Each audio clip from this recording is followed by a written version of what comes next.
When the emergency room doctors called my parents to tell them my heart had stopped beating, they sent the call to voicemail. They were not in a meeting. They were not in church. They were sipping vintage champagne in first class, on their way to a Parisian vacation that was supposed to be my graduation gift. Instead of rushing to my bedside, my sister tagged me in a photo captioned "Finally free from drama." I laid there hooked to machines, realizing that my death would have been nothing more than an inconvenience to their travel itinerary. My name is Maya Vance, and at 29 years old, I learned that being the perfect daughter does not buy you love, it only buys you a hospital bed. Before I tell you how I made them regret every single mile of that flight, I want to know where you are watching from. Please hit the like button and subscribe if you have ever been the one doing all the work while everyone else takes the credit. The auditorium at the University of Chicago was vibrating with applause, a sound that should have felt like a triumph. 3,000 people were on their feet. My name echoed through the massive hall, followed by the distinction that should have made my chest swell with pride. Maya Vance, Master of Science in Actuarial Science, graduating with a perfect 4.0 GPA. I was the youngest African-American woman in the department's history to achieve this. But as I stood up from my seat in the front row, I did not feel pride. I felt gravity pulling at me with a force that seemed personal. My legs were heavy, like they were filled with wet cement. My vision was swimming, the bright stage lights fracturing into painful halos of white and gold. I had not slept in 72 hours, not a single wink. While my classmates were celebrating the end of finals week with parties and dinners, I had been locked in my apartment staring at spreadsheets until my eyes burned.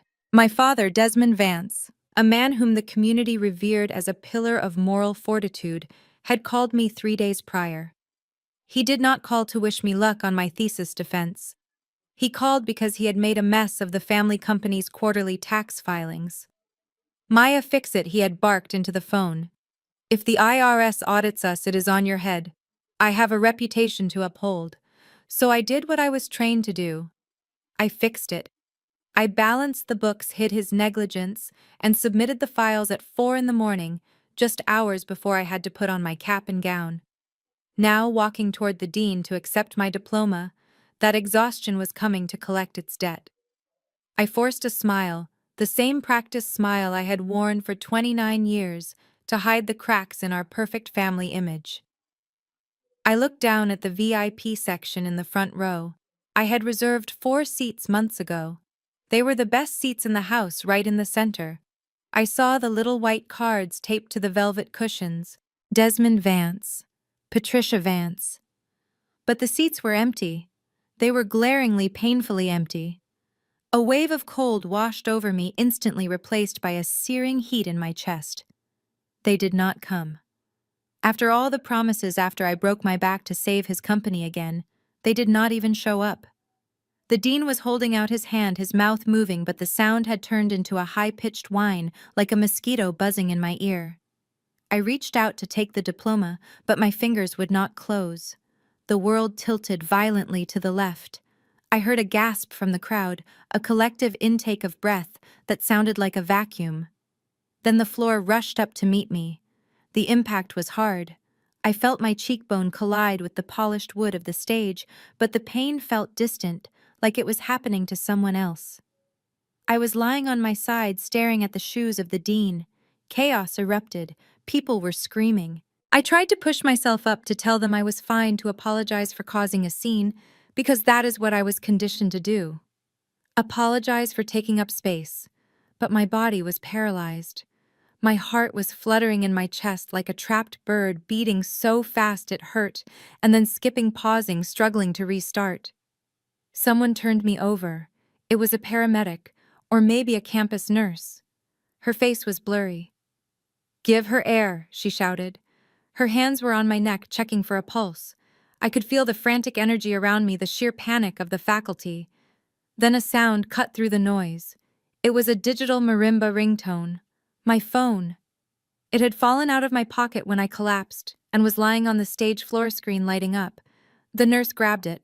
I saw her eyes widen as she read the caller ID. "It says Dad," she announced, looking relieved.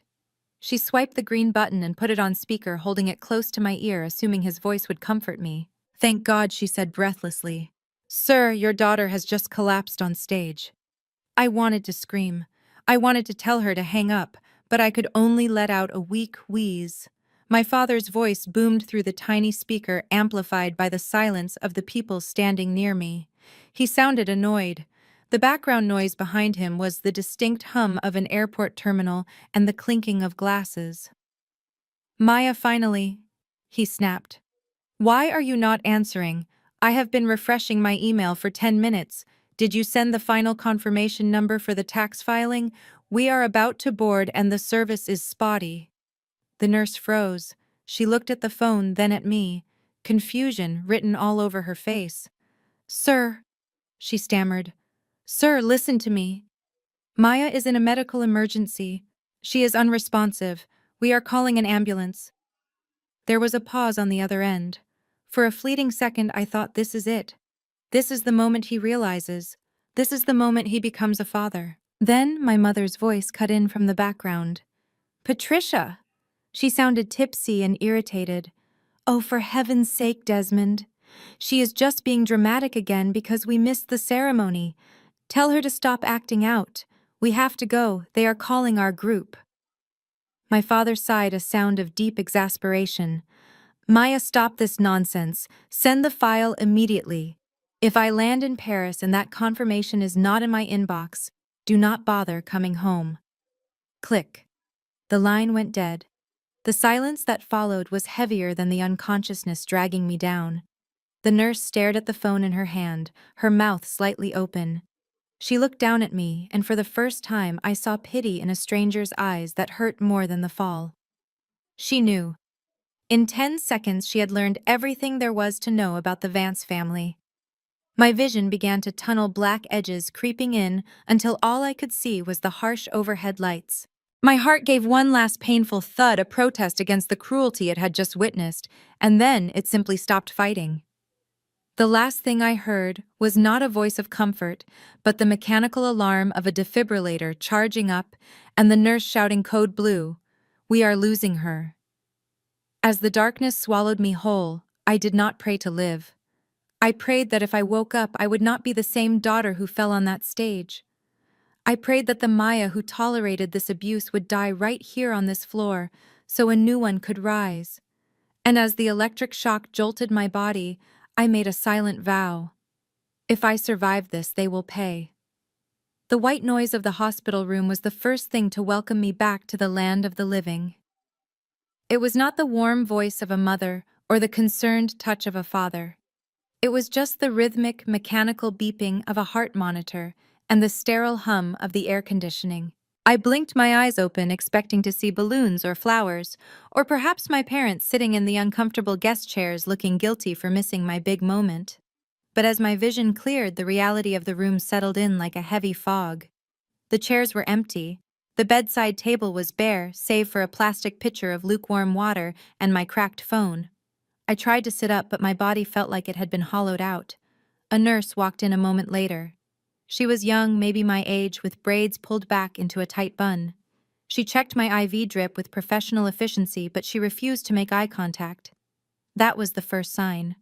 In my line of work as an actuary, I look for patterns, and the pattern of avoidance usually means bad news.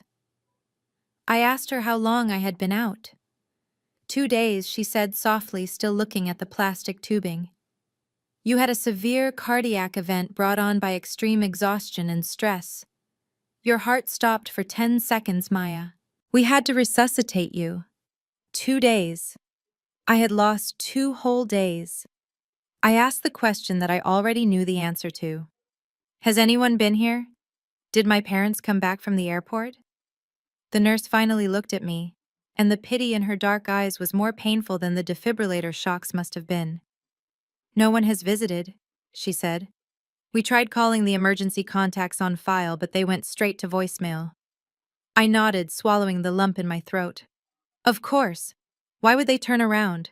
A daughter in a coma is just baggage, a delay. I reached for my phone. The screen was cracked from the fall, a spiderweb fracture running right through the center. I unlocked it, bracing myself for missed calls or frantic texts. There were none. Instead, my notification center was cluttered with social media alerts. One stood out immediately. It was from Instagram. Ebony Vance tagged you in a post. My thumb hovered over the notification. Part of me wanted to throw the phone across the room and go back to sleep. But the masochistic part of me, the part that needed to calculate the exact probability of their cruelty, pressed the screen. The image loaded slowly on the hospital Wi-Fi. When it finally popped up, the air left my lungs. It was a selfie taken in the first-class cabin of an Air France flight. The lighting was golden, flattering their already polished faces. My mother, Patricia, was holding a flute of what looked like Dom Perignon, her smile tight and practiced. My father, Desmond, was wearing his silk eye mask pushed up on his forehead, looking relaxed and wealthy. Ebony was in the center, blowing a kiss to the camera. But it was the person sitting in the window seat next to her that made my blood run cold. It was Connor, my unemployed gambling addict brother-in-law. He was sitting in the seat that was explicitly reserved for me. He was drinking the champagne that was supposed to toast my master degree. I scrolled down to the caption, and that is when something inside me snapped. It read simply, "Family trip to Paris. No stress, no drama. Finally free from negativity. Enjoying the VIP life with the real ones. Negativity. That is what they called me. My medical emergency, my heart stopping on a stage in front of 3,000 people was just negativity to them. It was drama. I looked at the timestamp. This was posted 4 hours ago. That meant they posted this while I was lying in this bed hooked up to machines, unsure if I would wake up with brain damage. They knew. The nurse had told them. And their response was to fly across the ocean and celebrate their freedom from me. I zoomed in on Connor's wrist. He was wearing a new Rolex. A Submariner. I recognized it because I knew the price tag. That watch cost $12,000.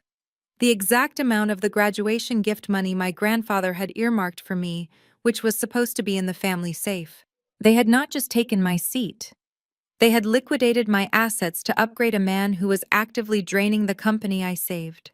The door opened again, interrupting my spiraling thoughts. This time it was not a nurse. It was a woman in a gray suit holding a clipboard. She introduced herself as the hospital billing administrator. She looked uncomfortable. "Ms. Vance, I am glad to see you are awake," she said, clutching the clipboard to her chest. "We have a bit of a situation with the billing. We tried to process the admission deposit and the initial fees for the ICU stay, but the card on file was declined." I frowned. That was impossible. I handed them my platinum card when I was admitted, or rather, it was in my wallet. That card had a $50,000 limit. I told her to run it again. She shook her head. "We did 3 times. The bank says the card has been reported lost or stolen by the primary account holder. It has been frozen." The room spun. My parents were the primary account holders. It was a joint family account that I managed, but they owned. They had frozen my access. They had cut me off. They were in Paris spending my money, and they had left me here barely alive with no way to pay for the machines keeping me breathing. They did not just abandon me. They tried to financially bury me while I was physically incapacitated. I looked at the administrator. "How much is the bill?" I asked, my voice trembling with a rage so cold it felt like ice in my veins. She turned the clipboard around. The number at the bottom was $42,000. I stared at the number. Then I stared at the picture of my family on my phone raising their glasses to a drama-free life.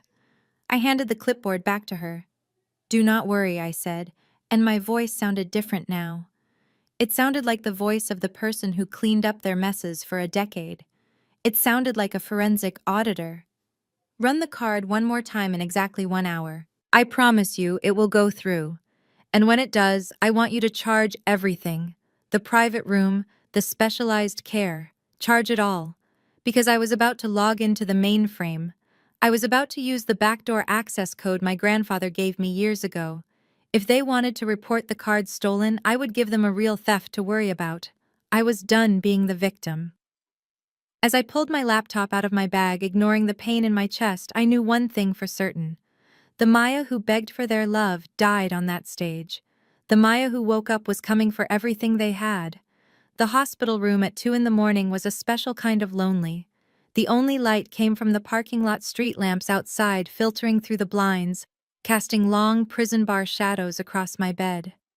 I was still fuming from the Instagram photo, my heart rate monitor spiking every time I pictured Connor sipping my champagne. I was plotting, calculating, trying to figure out how to access the company servers without my phone, when I heard a low mechanical hum approaching my door. I assumed it was the floor polisher, or perhaps a medication cart, so I closed my eyes, pretending to be asleep. The door creaked open. The humming sound entered the room, followed by the soft click of the door latching shut. "Open your eyes, Maya. We do not have much time." The voice was deep, gravelly, and commanded absolute authority. It was a voice I had not heard in years. My eyes snapped open. Sitting in his motorized wheelchair at the foot of my bed was Grandpa Elijah. But he was not the drooling, confused old man my parents liked to parade around at church fundraisers to show how charitable they were. The man in front of me was wearing a three-piece wool suit, a silk pocket square, and his eyes were sharp, clear, and burning with intelligence. Standing beside him, holding a leather briefcase, was Mr. Sterling, his personal attorney from the days when Vance Enterprises actually meant something. "Grandpa?" I whispered, my voice cracking. "I thought you were senile." He finished for me, a dry smile touching his lips. "That is what Desmond and Patricia want everyone to believe. It is easier to steal from a man who cannot remember his own name. But I remember everything, Maya, including the fact that you are the only person in this family with a brain, even if you do let them treat you like a doormat." He tapped the armrest of his chair and drove closer to my bedside. Mr. Sterling stepped forward and placed a thick file on my tray table. "They are not just on vacation," Maya Grandpa said, his face hardening. "Paris is not a celebration. It is an escape route." I frowned, trying to sit up despite the ache in my chest. "What do you mean, running?" "They have return tickets." I saw the itinerary. "They have return tickets to throw off the scent," Mr. Sterling explained, opening the file. "But they have also opened 3 shell accounts in the Cayman Islands and have begun liquidating the company's domestic assets. They are bleeding the company dry. They plan to stay in Europe while the IRS raids the empty offices here in Chicago. And guess who they have set up to take the fall?" The realization hit me harder than the floor had at graduation. Me. I was the chief financial officer in everything but title. My name was on the tax filings. My digital signature was on the audit reports. "They are setting me up," I breathed. "It gets worse," Grandpa said. He reached into his jacket pocket and pulled out a single sheet of paper. It was a bank transfer authorization. "Look at the date." I took the paper. My hands were shaking. The date was yesterday. The amount was $500,000. The source was the Elijah Vance Grandchild Trust, my trust fund. The money Grandma had left specifically for me, which was supposed to be untouchable until I turned 30 or got married. I looked at the signature line. There, in ink that looked disturbingly like mine, was the name, Maya Vance. "They forged my signature," I said, the anger boiling over into a cold, hard knot in my stomach. "They waited until I was in a coma, literally dying in a hospital bed, and they forged my signature to steal my inheritance. They needed the cash to pay off Connor's gambling debts before they left the country," Grandpa said, his voice dripping with disgust. "Connor owes the kind of people who do not send invoices.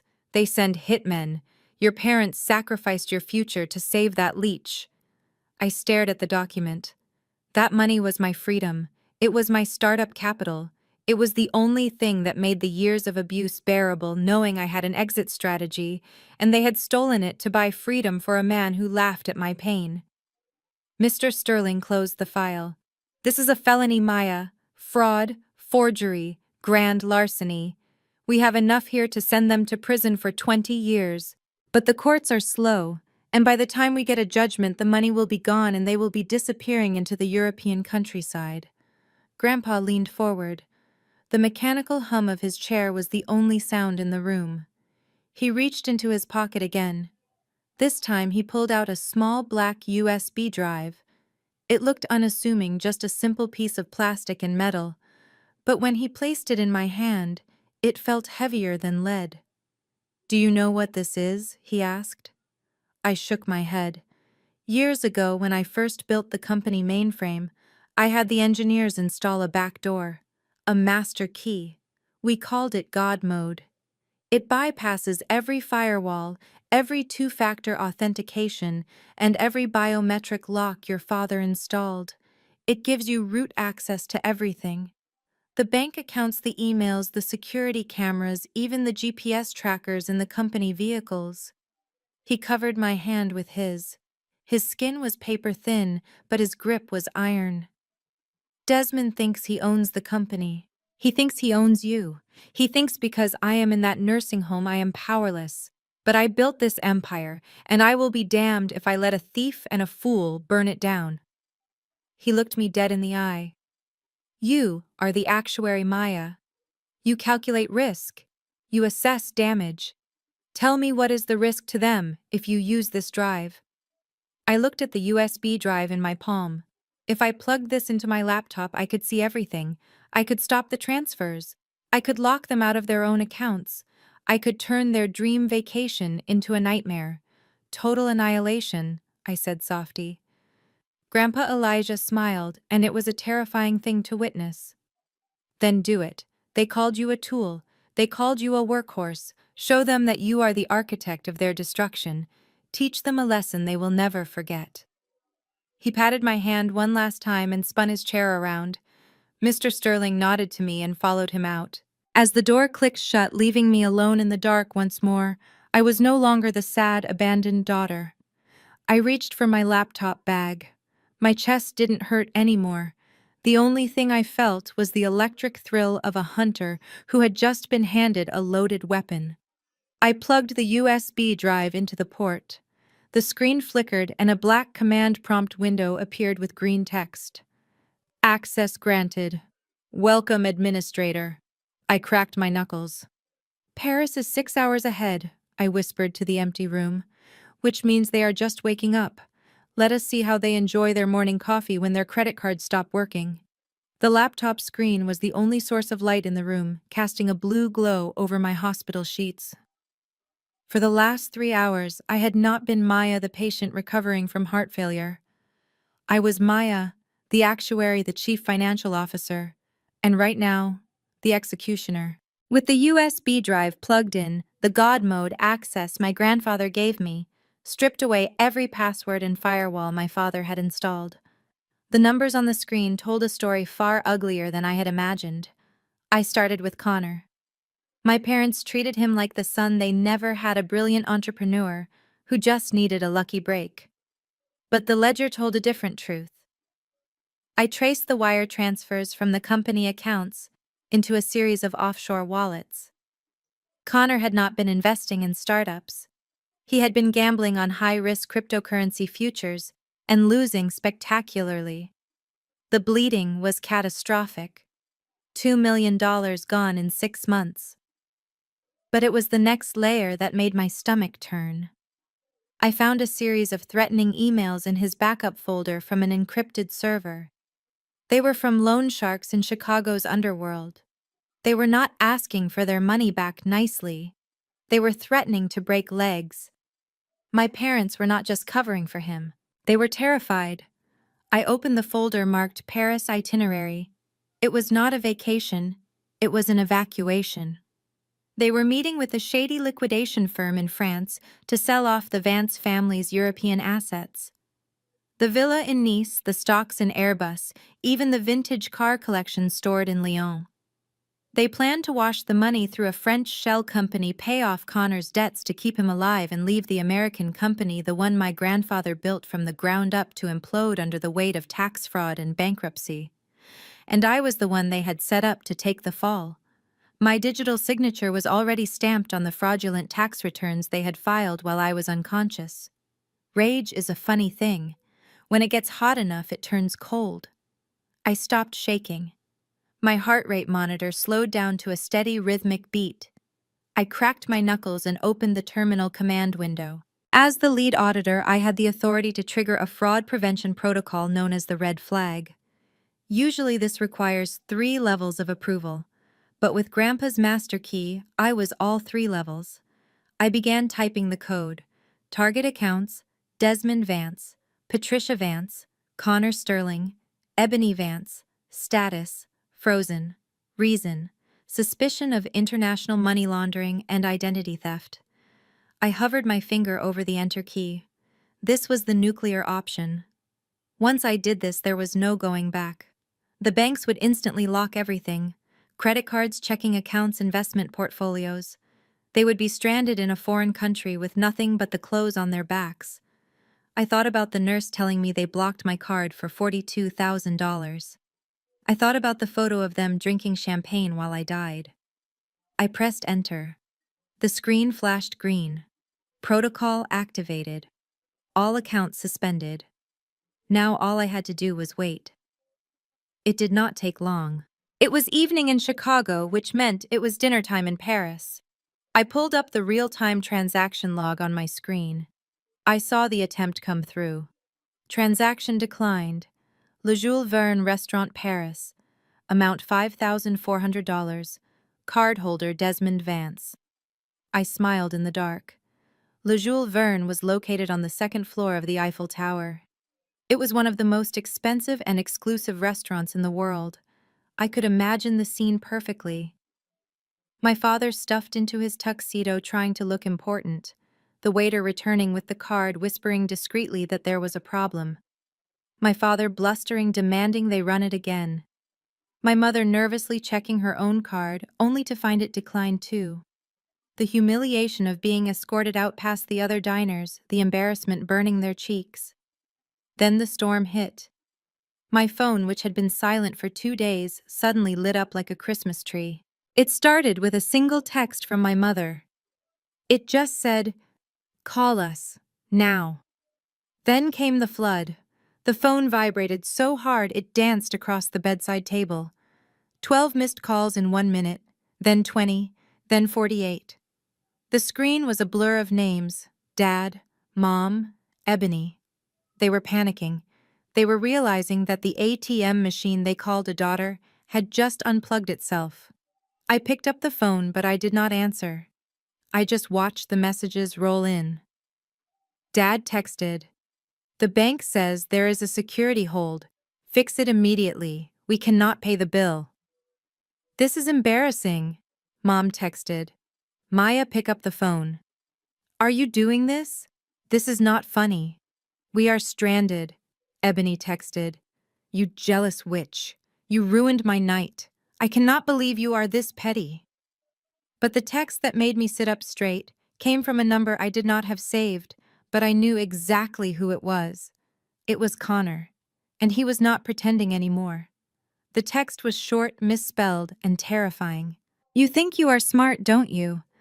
Undo it right now, or I swear to God you will regret it. I know where you live. I know you are alone in that hospital. You have 5 minutes to unlock the money, or I am calling my friends in Chicago to pay you a visit." I looked at the threat. A week ago, it would have terrified me. I would have folded. I would have apologized and fixed it just to keep the peace. But the Maya who woke up in this bed was done keeping the peace. I took a screenshot of the threat and forwarded it directly to the private email of the FBI agent my grandfather's lawyer had put me in touch with. Then I typed my first and only response to the family group chat. "I am not the one who needs to worry about the police. Enjoy Paris. I hear the jails are lovely this time of year." I turned off my phone, laid back against the pillows, and for the first time in 72 hours, I closed my eyes and slept like a baby. The war had officially begun. The flight tracker app on my phone showed their plane touching down at O'Hare International Airport at 6 in the morning. I had watched the little airplane icon cross the Atlantic Ocean all night, counting down the minutes until the inevitable explosion. I knew exactly how long it would take them to clear customs, realize their private driver was not there because I had canceled the service and hail a cab to the hospital. I had precisely 45 minutes to prepare. I sat up in bed, adjusted my hospital gown, and placed my laptop on the tray table in front of me. I was not hiding. I was waiting. At exactly 7:15, the silence of the cardiac ward was shattered. I could hear them before I saw them. My mother's voice, usually pitched to a polite soprano for social events, was shrill and echoing down the corridor. She was demanding to know where her daughter was, but there was no panic in her tone, only fury. The heavy door to my room did not just open. It was thrown wide with enough force to bang against the wall. Patricia Vance stood there, framed by the doorway. She was wearing a beige cashmere travel set that probably cost more than the nurse's annual salary, but she looked unraveled. Her hair was frizzy from the humidity, her eyes were bloodshot, and her designer bag was clutched in her hand like a weapon. Behind her stood my father Desmond. He looked smaller than I remembered, his face glistening with sweat, his tie loosened.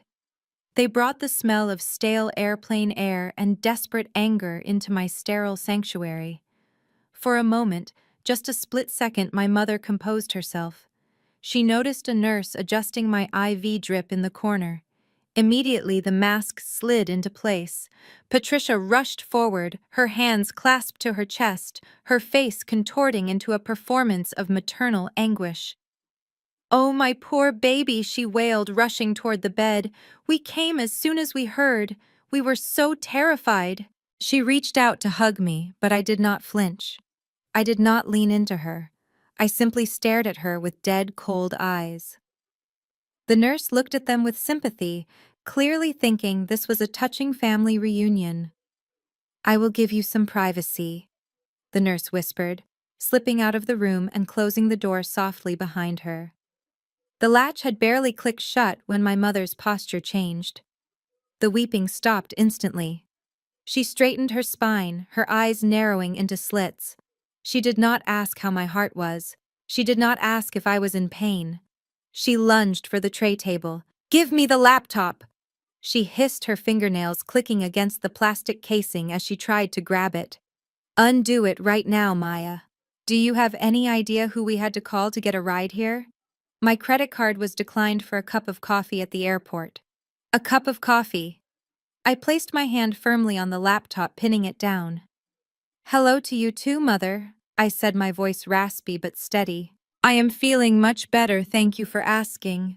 My father stepped forward, his face turning a dangerous shade of purple. "This is not a game, Maya," he roared, his voice shaking the room. "You have triggered a red flag audit on the company accounts. Do you know what happens when the banks see that? They freeze everything. The IRS is automatically notified. You are not just stopping us from spending money, you are inviting the federal government to look at our books. And what will they find, Dad?" I asked, tilting my head. "Will they find the $2 million you siphoned off to pay for Connor's crypto losses? Will they find the shell company in the Cayman Islands? Or will they find the unauthorized withdrawal from my trust fund with a signature that does not belong to me?" Desmond froze. His mouth opened and closed like a fish out of water. "You ungrateful little wretch," he spat. "Everything we did for this family, for the legacy. And this is how you repay us. By trying to send your own father to prison for tax evasion. You committed the crime," I said simply. "I am just the auditor who found it. That is what you paid for my degree for, isn't it? You wanted the best actuary in Chicago. Well, you got her." That was the moment my mother lost control. The humiliation of the declined card, the fear of losing her status, the exhaustion of the flight, it all boiled over. She screamed a raw, guttural sound and raised her hand. She swung at me with all her strength, aiming a slap right at my cheek the same way she used to discipline me when I was a child and forgot to curtsy in church. But I was not a child anymore, and I had spent the last 3 days visualizing this exact moment. I did not block it. I did not have to. I simply leaned back into my pillow and her hand struck the metal railing of the hospital bed with a sickening crack.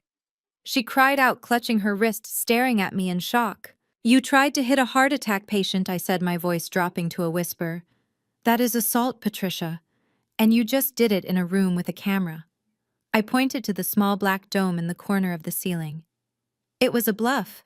There was no camera in the private rooms, only in the hallway. But guilt makes people stupid, and fear makes them blind. My mother looked at the ceiling, her face draining of color. Desmond lunged for the laptop again. "I do not care about the camera," he shouted. "Give me the password. I will smash this thing to pieces if I have to." I moved my hand to the red call button attached to the side of my bed. I did not press it frantically. I pressed it once, holding it down for 3 seconds, signaling a code gray, which in hospital speak means a combative visitor. "I would not do that if I were you," I said. "Get the hell out of my way," Desmond growled, reaching for my neck. The door burst open.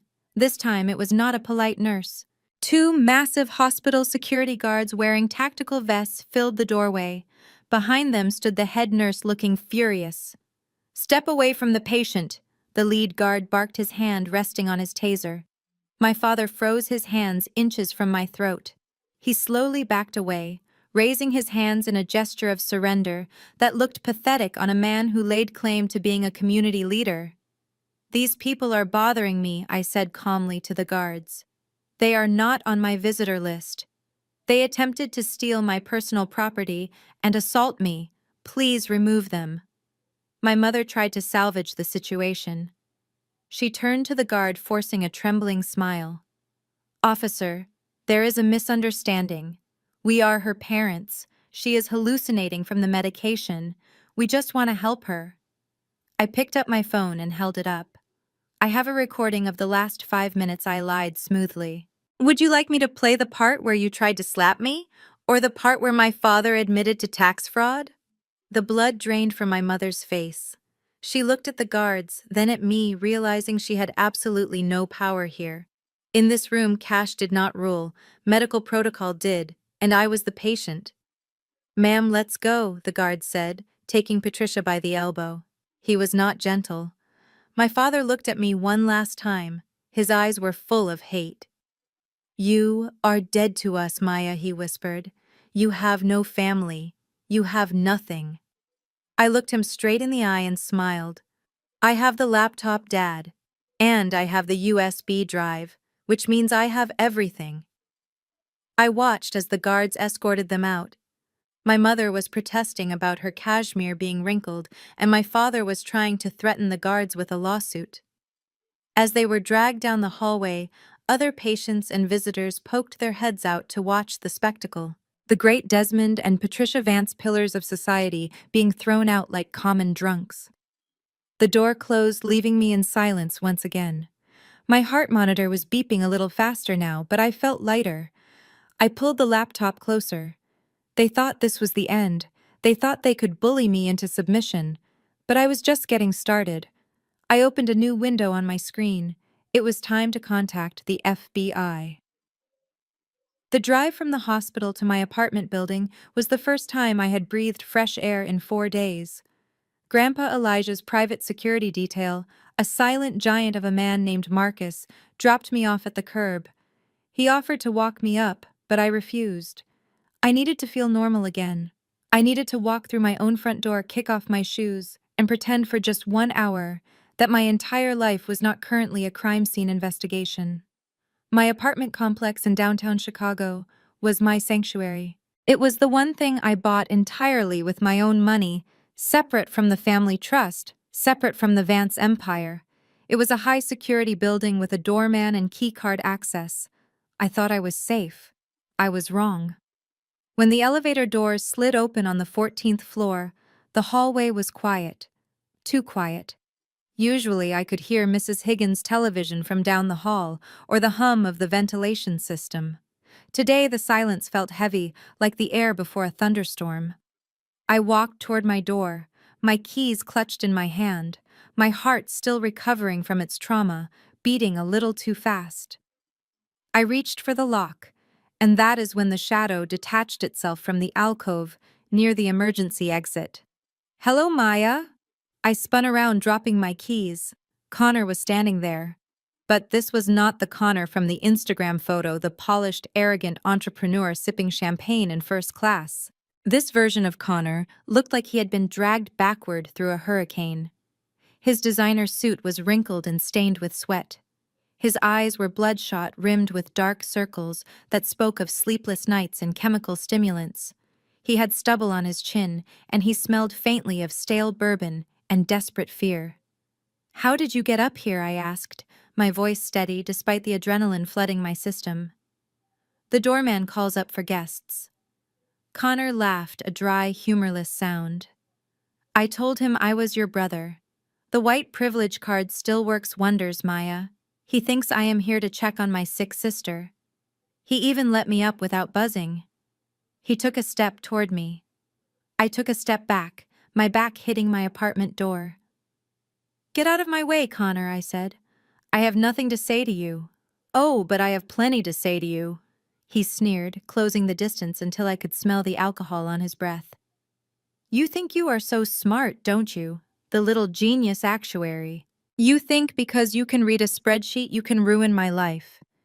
You ruined your own life when you stole my inheritance," I shot back. He slammed his hand against the wall next to my head, the sound echoing like a gunshot in the narrow hallway. "Do not lie to me. I know what you are doing. You are faking this whole heart condition." I spoke to a doctor friend of mine. He said, "Stress cardiomyopathy is subjective. You staged it. You collapsed on that stage on purpose to get sympathy and to distract everyone while you hacked the accounts." I stared at him incredulous. "You are delusional." My heart stopped, Connor. "I was clinically dead, and I am going to make sure you stay dead professionally," he hissed, leaning in close. "I am going to report you to the Actuarial Board of Standards. I am going to tell them you falsified medical records to evade work responsibilities. I will say you are mentally unstable. I will have your license revoked. You will never audit another book in this city again. You will be working at a drive-through window when I am done with you." It was a classic intimidation tactic. Attack the victim's credibility, threaten their livelihood. But Connor made a mistake. He assumed I cared about my job more than the truth. He assumed I was still the passive girl who just wanted everyone to get along. "Is that all?" I asked, crossing my arms. "Because if you are done threatening my career, I would like to go inside and feed my cat." Connor's face twitched. The mention of my cat seemed to trigger something dark behind his eyes. The mask of the aggrieved businessman slipped completely, revealing the cornered animal underneath. He grabbed my upper arm, his fingers digging into my bruise from the IV line. "Listen to me, you little witch," he snarled, his voice dropping to a low, dangerous growl. "This isn't about your job anymore. This is about survival. I owe people money. Bad people. People who don't care about lawsuits or audits." $2 million, I said calmly. "That is the number, isn't it? That is how much you lost on crypto futures." His grip tightened. Pain shot up my shoulder, but I didn't flinch. I needed him to keep talking. "I need that money released, Maya," he said, shaking me slightly. "I have 48 hours. If I don't pay them, they are going to come for me. And if they come for me, I am going to point them in your direction." He leaned his forehead against mine, invading my personal space in the most violating way possible. "I know you live alone. I know you have that little cat, Luna, isn't it? It would be a shame if something happened to her, or if your apartment suddenly caught fire while you were sleeping. Accidents happen all the time in the city." I felt a cold shiver run down my spine. He was threatening my life. He was threatening an innocent animal. He was admitting to being in bed with organized crime. This was not just a family dispute anymore. This was a confession. "So let me get this straight," I said, staring into his bloodshot eyes. "You are admitting that you forged my signature to steal $500,000, and now you are extorting me to release another $2 million of company funds to pay off illegal gambling debts, or else you will physically harm me and my pet. Is that correct?" Connor sneered, pulling back slightly but keeping his hand on my arm. You can use all the fancy legal words you want.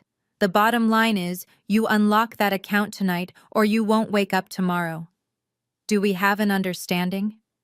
I looked down at his hand on my arm, then back up at his face. I let a small, cold smile play on my lips. It was the smile of someone who had already won the chess match 5 moves ago.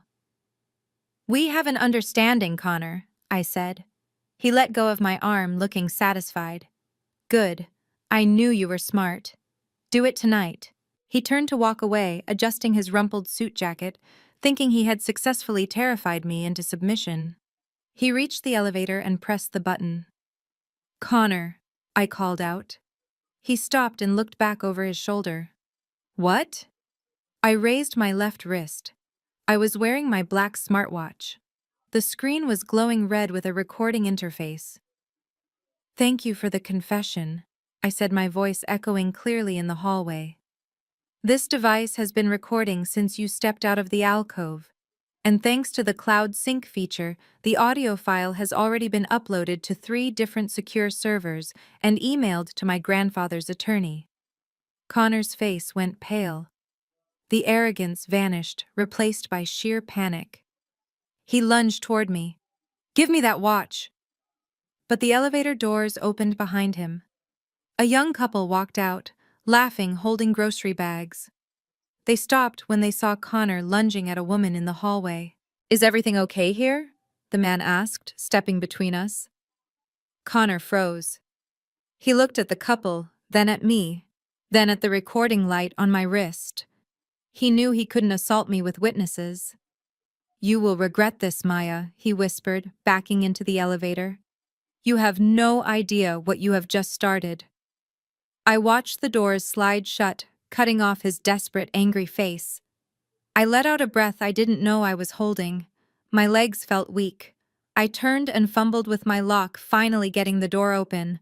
I rushed inside, locked the deadbolt, engaged the security chain, and leaned my back against the door. Luna. My black cat trotted into the hallway, meowing a greeting. I scooped her up, burying my face in her fur, shaking uncontrollably. But amidst the fear, I felt a surge of power. I had him. I had the threats. I had the admission of debt. I had the motive. I walked over to my laptop, sat down on the floor, and opened the audio file. The waveform appeared on the screen. I pressed play. Connor's voice filled the room, clear and undeniable. I owe people money. Bad people. I saved the file as insurance policy. Then I opened a new email draft. Subject: urgent evidence regarding Connor Sterling. Recipient: FBI Financial Crimes Division. I attached the file. I hit send. You wanted a war.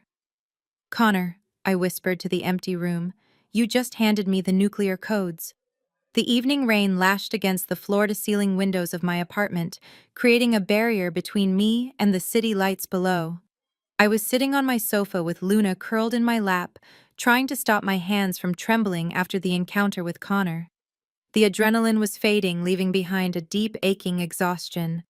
I looked at the digital clock. It was 8 in the evening.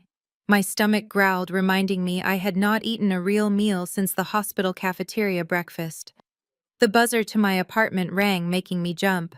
Luna hissed and bolted under the couch. I checked the video intercom, expecting the police or maybe Connor coming back with reinforcements. But the grainy black and white screen showed a figure standing alone in the lobby, huddled inside a trench coat, holding a plastic bag. It was my mother. She looked small. The imperious, screaming woman from the hospital room was gone. In her place was the woman I remembered from my childhood, the one who used to braid my hair on Sunday mornings before church. She looked tired, her shoulders slumped, her face devoid of makeup. I buzzed her in. I told myself it was for closure, but deep down, a small, foolish part of me still wanted a mother. When I opened the door, the smell hit me instantly. Rosemary, thyme, and roasted chicken. She was holding a large Tupperware container, the steam fogging up the lid. I made your favorite, she said softly, her voice trembling. Creole-style chicken soup. I know the hospital food is terrible, She did not wait for an invitation. She walked past me into the kitchen, setting the container on the island. She started moving around my kitchen with a familiarity that made my chest ache. She found the bowls. She found the spoons. She ladled out a steaming portion and pushed it toward me. "Eat," she commanded gently. "You look too thin, Maya." I sat down on the bar stool. The soup smelled like home. It smelled like the days before Connor, before the trust fund, before the resentment. I took a spoonful. It was perfect. Warm, spicy, comforting. "I am sorry about earlier," Patricia said, not looking at me. She was wiping a non-existent spot on the counter. "The flight was a nightmare. Your father was yelling. I was exhausted. I should not have raised my hand to you. It was the first apology I had heard from her in a decade. I wanted to accept it. I wanted to wrap myself in it like a blanket." "Why are you here, Mom?" I asked quietly. She sighed and sat down on the stool next to me. She reached out and covered my hand with hers. Her skin was soft. "Your father is in bad shape, Maya. His blood pressure is through the roof. The doctor says he is a stroke risk. He built that company from the ground up after your grandfather retired. It is his life. If the bank sees it, it will kill him." She squeezed my hand, her eyes filling with tears. "And Connor, I know you hate him. I know he is reckless. But he is family. He made a mistake, a terrible, stupid mistake. But he is young. He is 30 years old, Mom," I said. "He stole $2 million. That is not a mistake. That is a crime. It is a mess." She agreed, nodding fervently. "But we fix messes inside the house, Maya. That is what we do. You know how hard it is for people like us in this city. They are waiting for us to fail. The banks, the media, the people at the country club who smile to our faces but whisper when we turn around. If this goes public, if Connor goes to jail, it destroys all of us. The Vance legacy will be a joke." She leaned in closer, her voice dropping to a conspiratorial whisper. "We have to protect each other. Black women have to hold the family together because the world tries to tear our men apart. You know that. You are the strong one, Maya. You always have been." I looked at her pleading face. She was using everything she had. My heritage, my loyalty, my strength. She was painting me as the matriarch in training, the savior of the family honor. For a second, the ice around my heart began to melt. Maybe she was right. Maybe turning them in was too harsh. Maybe I could work out a payment plan for Connor. Maybe we could handle this quietly. "Mom," I started, my voice wavering. She saw the hesitation. She reached into her purse and pulled out a folded document. It was the release form for the bank. "Just sign this, baby," she said, pushing a pen into my hand. "Just unlock the account so we can pay off those dangerous men Connor owes. Then we will deal with him, I promise. I will make it up to you. We will go on a trip, just us girls. Spa weekend. Anything you want." I looked at the pen. I looked at the soup. I looked at my mother's hopeful, desperate eyes. And then a flash of memory hit me. I saw the Instagram photo again. I saw the champagne flute in her hand. I saw the caption, "No drama, finally free." She wasn't here because she missed me. She wasn't here because she cared about my health. She was here because Connor had failed to bully me, so she was sent in as the second wave. The good cop. The manipulator. I put the spoon down. The soup suddenly tasted like ash in my mouth.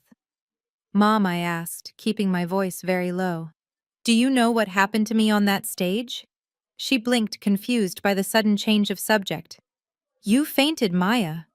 "We know. It was heat exhaustion." My heart stopped, I said, staring directly into her eyes. It stopped beating for 10 seconds. "I was dead, Mom. The doctors had to use electricity to bring me back. My ribs are still bruised from the chest compressions." I watched her face closely. I was looking for horror. I was looking for shock. I was looking for a mother realizing she almost lost her child. But I didn't see any of that. I saw impatience. I saw a flicker of annoyance that I was steering the conversation away from the signature. She waved her hand dismissively. "Oh, stop it, Maya. You are fine now.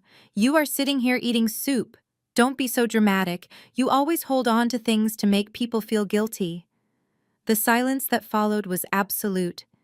It was the answer to every question I had ever asked myself about their love. It wasn't that she didn't understand. It was that she didn't care. My death was an inconvenience. My survival was only useful if it could unlock a bank account. I stood up. I picked up the document and the pen. "Sign it, Maya," she urged, mistaking my movement for compliance. "Do it for the family." I took the paper and ripped it in half. Then I ripped it again, and again, until it was nothing but confetti raining down onto the kitchen counter. "Maya," she gasped, standing up. "What are you doing?" I walked to the door and opened it. The cold wind from the hallway rushed in. "Get out," I said. She stared at me, her mouth agape. "You can't be serious. Your father—" "My father can rot," I said, my voice trembling, not with sadness but with pure, unadulterated rage. "And you can take your soup with you." She grabbed her purse, her face twisting back into the ugly sneer I had seen at the hospital. "You are making a huge mistake. You will be alone, Maya. No one will want you. You are a bitter, selfish girl." I slammed the door in her face. I threw the deadbolt. Then I slid down to the floor and pulled my knees to my chest. I didn't cry. I was done crying for them. I felt Luna rub her soft head against my hand. "I am not alone," I whispered to the empty room. "And for the first time in my life, I am free." I picked up my phone. I had one more call to make. The FBI agent had asked for a witness statement. It was time to give them everything. The morning sun that filtered through my apartment blinds felt like a lie. It promised a new day, a fresh start, but the envelope sitting on my kitchen counter promised nothing but war. It had arrived via a bike courier at 7 in the morning, marked urgent and confidential. The return address was from the law firm of Hightower and Associates, the most aggressive, expensive corporate litigators in Chicago. They were my father's sharks, the ones he kept on retainer to bully small competitors and intimidate former employees. Now they were swimming in my waters. I sat on the bar stool, a mug of cold coffee untouched in front of me, and slit the envelope open with a steak knife. Inside was a thick stack of legal documents bound with a heavy metal clip. The cover letter was brief and terrifyingly polite.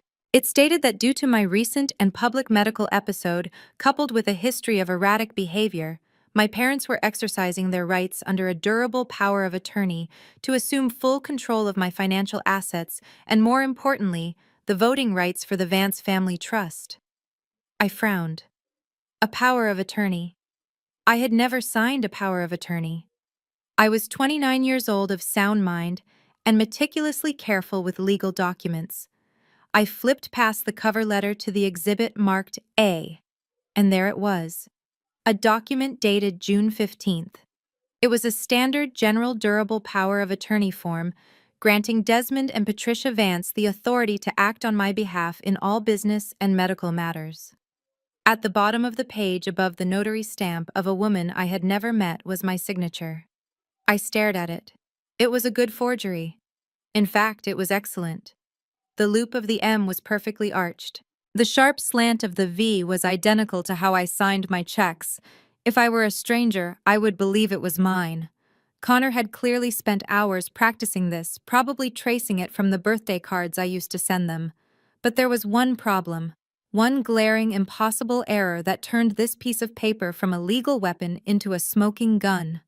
The date. June 15th. June 15th was the day of my graduation. June 15th was the day I collapsed on stage at 2 in the afternoon. June 15th was the day my heart stopped. According to the timestamp on this document, I supposedly signed it at 4:30 in the afternoon.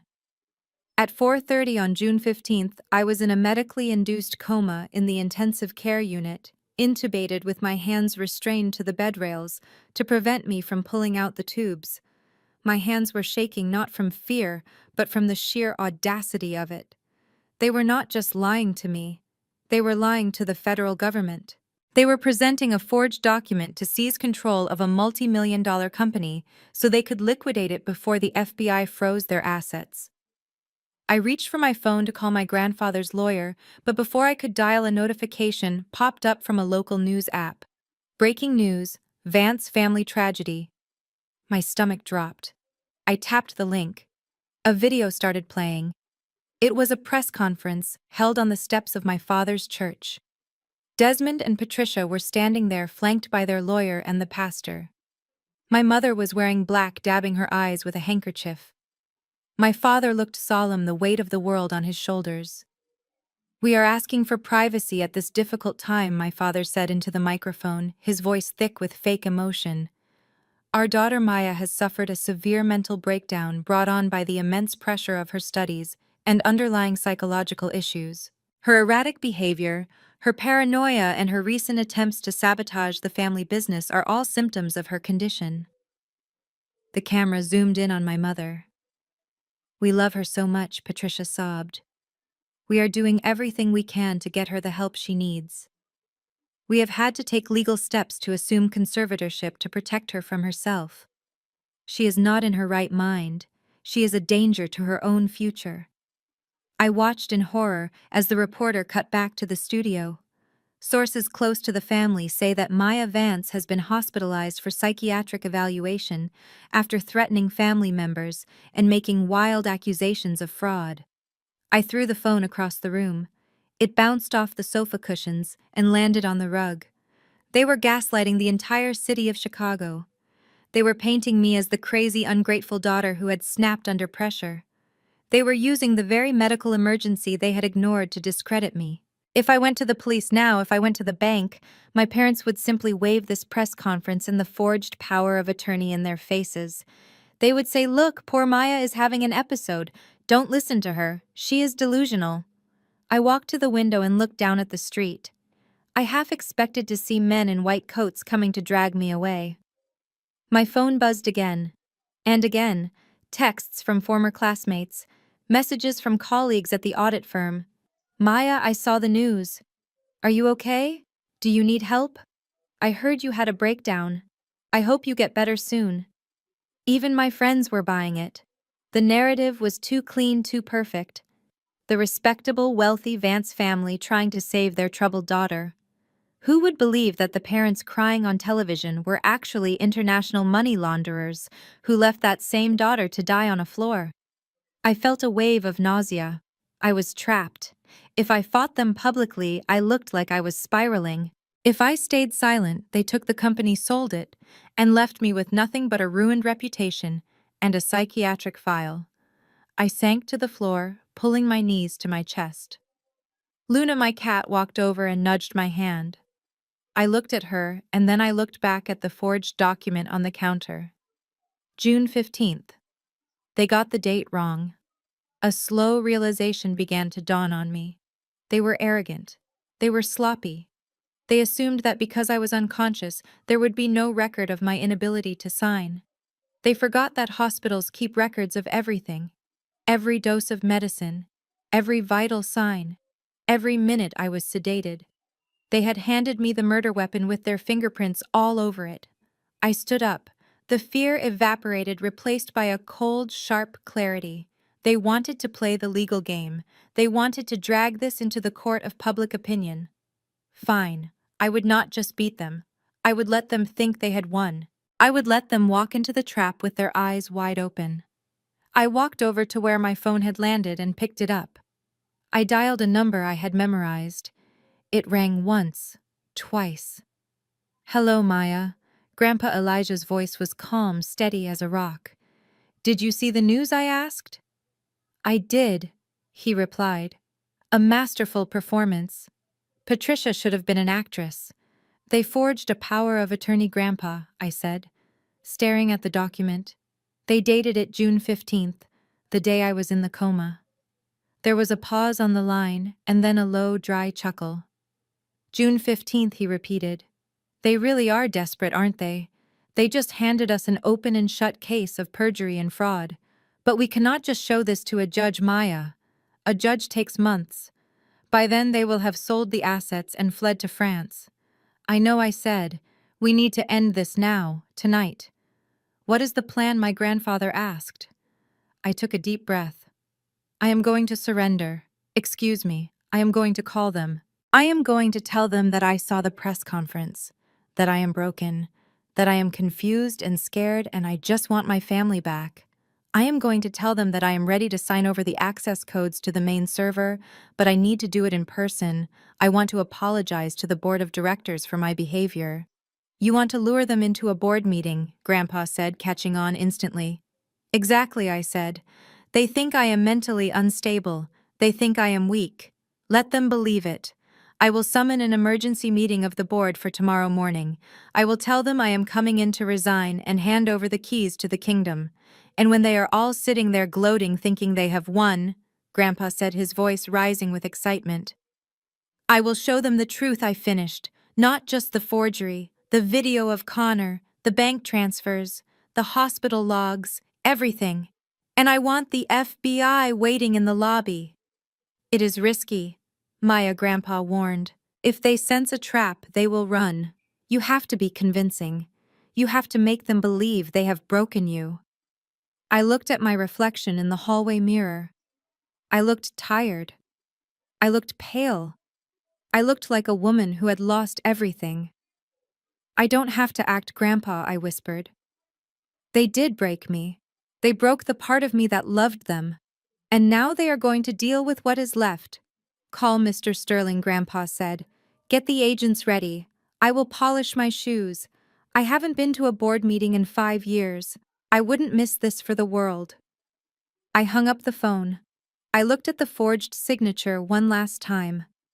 Goodbye, Maya Vance, the dutiful daughter, I said to the empty room. I picked up the phone again and dialed my father's number. I let my voice tremble. I let the tears I had been holding back flood my throat.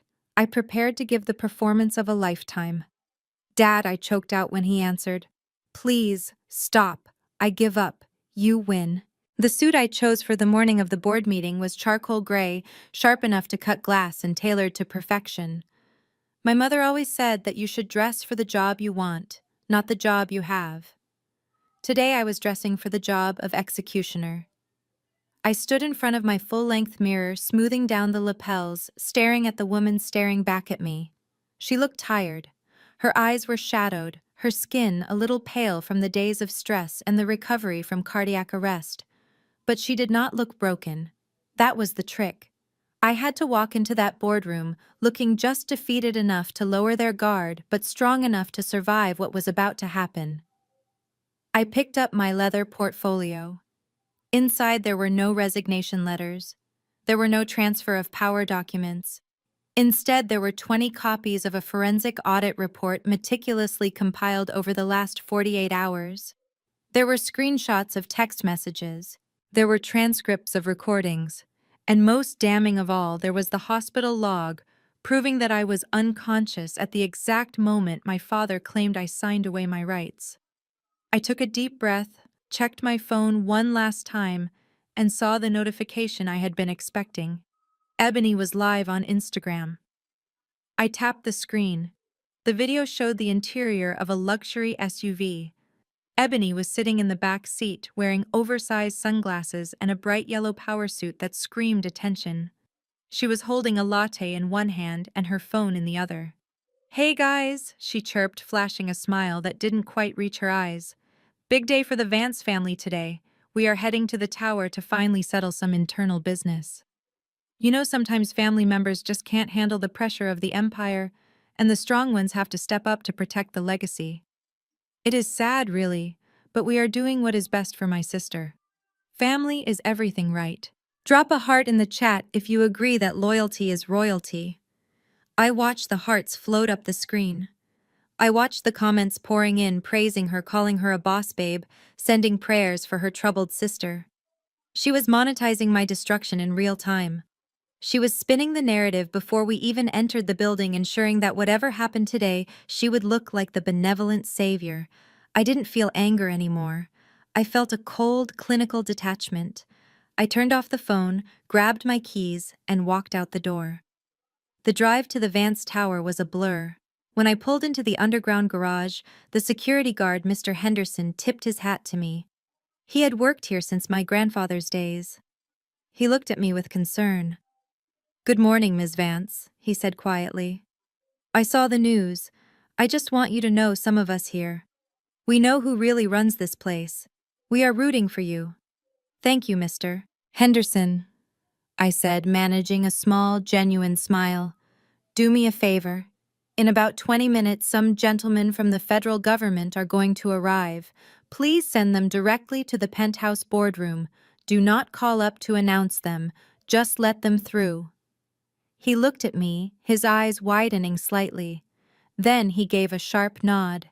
"Understood, ma'am." I took the private elevator up to the 40th floor. The silence in the metal box was heavy.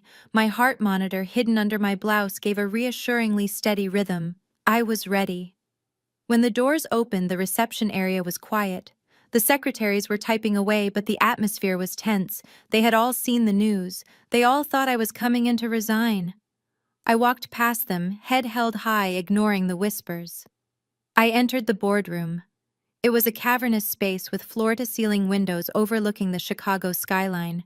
The massive mahogany table, which could seat 30 people, gleamed under the recessed lighting. At the head of the table sat my grandfather's empty chair. No one had sat in it since he retired. My father always sat to the right of it. I walked over to the side table and set up my laptop. I connected it to the main projector but kept the screen blank. Then I sat down in the chair directly opposite my father's designated seat. 10 minutes later, the double doors swung open. They walked in like they were the royal family entering court. My father led the way, looking solemn but undeniably triumphant. He was wearing his best navy suit, a flag pin on his lapel. My mother was right behind him, clutching a designer handbag, her face set in a mask of tragic resolve. Ebony followed, still holding her phone, though she had stopped recording. And bringing up the rear was Connor. He looked better than he had in the hallway. He had shaved, put on a clean suit, and slicked back his hair. But his eyes were darting around the room, nervous energy radiating off him. Behind them came the company's general counsel, a man named Robert, who had been my father's golf buddy for 20 years, and 3 other board members who were staunch allies of my parents. They stopped when they saw me sitting there. "Maya," my father said, his voice booming in the acoustic space. "I am glad you made it. I was worried you might have another episode." I stood up slowly. "Hello, Dad. Mom. I am fine. Thank you for worrying." My mother walked over, looking like she wanted to hug me for the cameras that weren't there. "Oh, honey, you look exhausted. Are you sure you are up for this? We could have just had the lawyers handle the paperwork. You didn't have to come in." "I wanted to do this in person," I said, keeping my hands clasped in front of me to hide a slight tremor. "I think the board deserves to hear the truth from my own mouth." Robert the lawyer cleared his throat and placed a stack of documents on the table. "Well, that is very brave of you, Maya. We have the papers drawn up right here. It is a standard transfer of voting rights and a voluntary commitment to a wellness facility in Arizona. It is a beautiful place, very relaxing. Just sign here and your parents will take over the day-to-day operations immediately. A wellness facility. They weren't just taking the company. They were planning to ship me off to a glorified asylum to keep me quiet while they looted the accounts." I looked at the papers. I looked at my family. They were all watching me with predatory anticipation. They thought I was broken. They thought I was scared. I picked up the pen. Connor walked around the table to stand behind me, pretending to look for a chair. He leaned in close, his breath smelling of breath mints and stale tobacco. He brought his face right down to my ear, so close that no one else could hear him. "You are doing the right thing, Maya," he whispered, his voice dripping with venomous satisfaction. "Good girl. Just sign the paper, and I promise I won't hurt the cat. Be smart. You were never built for this league anyway." He pulled back and gave me a patronizing pat on the shoulder. I looked up at him. I looked at the smug smile on his face. And in that moment, the last shred of hesitation evaporated. "You are right, Connor," I said loudly, my voice ringing through the silent room. Everyone turned to look at me. I was never built for this league. I dropped the pen. It clattered onto the mahogany table. Because I don't play in leagues where you have to steal from your own children to pay your gambling debts. I continued, my voice rising. The smile dropped from Connor's face. My father frowned. Maya, what are you talking about? He warned. Sit down and sign the paper. You are having an episode. I am not having an episode, Dad, I said, reaching into my portfolio. I am having a realization. I pulled out the thick stack of forensic audits and threw them into the center of the table. They landed with a heavy thud that made everyone jump. I am not resigning, I announced, looking at the board members, and I am not signing over my voting rights. I called this meeting to invoke Article 15 of the company bylaws, the immediate removal of officers due to criminal misconduct. My mother gasped. Robert? The lawyer stood up. Now see here, Maya. This is preposterous. Is it? I asked. I pressed a key on my laptop. The projector screen behind me roared to life. A massive image appeared on the wall. It was the power of attorney document they had filed. Exhibit A, I said, pointing to the screen. A legal document granting Desmond Vance control of my assets, signed by me on June 15th. I pressed another key. A new image appeared. My hospital chart showing my vitals flatlining, and then the notation patient sedated and intubated. Time 2:00 p.m. to June 17th. Unless I learned how to sign legal documents while in a coma, this signature is a forgery, I stated, and that makes this document a felony. The room went deathly silent. My father's face turned a shade of gray I had never seen before. Connor looked like he was about to vomit. But that is just the beginning, I said, pacing the room now fueled by the adrenaline of justice. Let's talk about the $2 million missing from the operating account, or the wire transfers to the Cayman Islands, or the video I have of my brother-in-law threatening to burn down my apartment. I looked at Connor. He was backing away toward the door. Where are you going, Connor? I asked.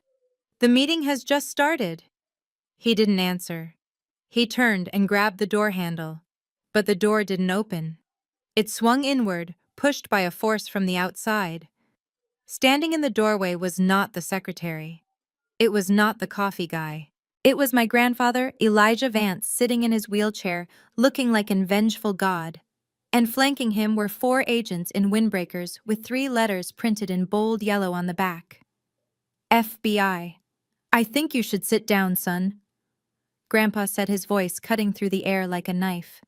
We have a lot to discuss. The view from the 40th floor of the Vance Tower was usually breathtaking. A sprawling panorama of the Chicago skyline bleeding into the endless blue of Lake Michigan. But today the heavy velvet curtains were drawn halfway shut, casting long, dramatic shadows across the mahogany table. The air in the room was recycled and stale thick with the scent of expensive cologne and nervous sweat. I sat at the far end of the table, my hands folded on top of the leather portfolio that contained the end of my father's career. The board of directors. A collection of 12 men and women who had watched me grow up sat in silence. They were waiting for the show to begin. My father, Desmond, stood at the head of the table. Despite the sudden arrival of my grandfather and the federal agents waiting just outside the double doors, he had decided to play the only card he had left. Denial. He was banking on his charisma, on the decades of influence he had built, to bulldoze through this meeting before anyone could arrest him. He straightened his tie, flashed his signature benevolent smile, and began to speak. Ladies and gentlemen of the board, he began, his voice booming with a practiced confidence that almost made me admire his delusion. We are gathering here today at a difficult crossroads. As you know, my daughter Maya has been struggling with significant mental health challenges. It breaks my heart to see her in this state, but as a family, we must prioritize the stability of this company. The markets are volatile. Our investors are nervous. We need strong, decisive leadership, not the erratic confusion of a young woman who has clearly lost her way. He paused for effect, looking around the room, making eye contact with each member. He was good. He was selling them the story of the grieving father, stepping up to save the family legacy. We are pivoting, he continued, gesturing vaguely toward the window. We are looking at new horizons in international markets. Europe, Asia. We have opportunities that require liquid capital and bold decision-making. That is why my wife and I, with heavy hearts, have agreed to assume full executorship of the Vance Trust and the controlling interest in this corporation. Not for us, but for Maya. To protect her inheritance until she is well again. I watched him lie. I watched the way his mouth moved, the way he used his hands to emphasize words like protection and stability while he was actively planning to loot the accounts and flee to France. It was a masterclass in manipulation. Sitting next to him was Robert, the company's general counsel. He looked less confident than my father. There was a sheen of sweat on his forehead. He pushed a thick stack of documents across the polished wood toward me. Maya, Robert said, his voice tight. These are the transfer papers. They confirm your voluntary resignation as CFO and verify the power of attorney your parents have filed. It is just a formality, really. A way to put this ugly chapter behind us and get you the medical care you need. He uncapped a heavy Mont Blanc pen and set it down on top of the papers. The sound of the pen hitting the table echoed in the silent room. I looked at the papers. I looked at the pen. Then I looked at Connor. My brother-in-law was sitting directly across from me. He wasn't looking at the board members. He was staring at me. His leg was bouncing up and down under the table, a nervous tick that vibrated the water glass in front of him. But his face was twisted into a smirk of pure, arrogant triumph. He winked at me. It was a small, quick gesture, but it screamed everything he was thinking. We won. You lost. Sign the paper, little girl. He leaned back in his chair, crossing his arms, looking like a man who had already spent the money he was about to steal. He mouthed the words, "Bye-bye." I felt a cold calm settle over me. It was the same feeling I got right before I hit send on a complex audit report. The numbers were balanced. The evidence was compiled. The trap was sprung. I reached out and picked up the pen. My mother let out a visible breath of relief. My father nodded, a look of faux sympathy plastered on his face. Robert the lawyer opened the signature page, pointing to the line marked Declarant. I held the pen over the paper. The nib hovered inches from the line. The room was so quiet I could hear the hum of the projector fan overhead. Actually, I said, my voice cutting through the silence like a razor blade. I set the pen down. I did not sign. My father's smile faltered. Maya, don't make a scene. He warned, his tone hardening. I am not making a scene, Dad, I said, standing up slowly. I just think that before we sign away the future of this company, we should take a moment to celebrate the past. You mentioned international markets. You mentioned bold decisions. I walked over to my laptop, which was connected to the room's main audiovisual system.